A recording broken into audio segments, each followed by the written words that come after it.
ርዕሰ ሊቃነ ጳጳሳት ሌዮ 14ኛ በጦርነት ምክንያት የሚሰቃዩትንና የሚሞቱትን መዘንጋት የለብንም ሲሉ ተናገሩ።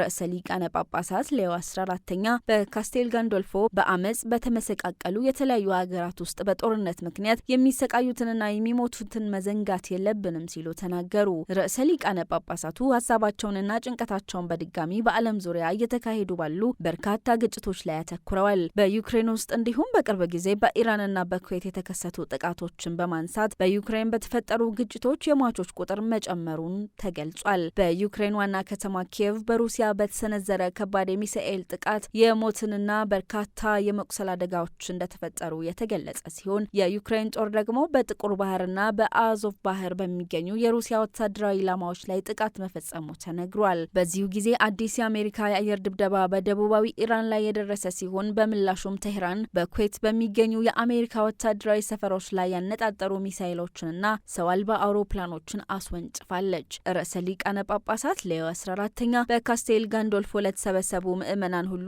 ሰላምታቸውንና ምስጋናቸውን በማቅረብ በዓለም ዙሪያ በጦርነት እየተሰቃዩ ላሉ ሰዎች ያላቸውን ቅርበት በመግለጽ በጦርነት ምክንያት የሚሰቃዩትን በጸሎታችን እናስብ ብለዋል። መረጃው የቫቲካን ዜና አገልግሎት ነው።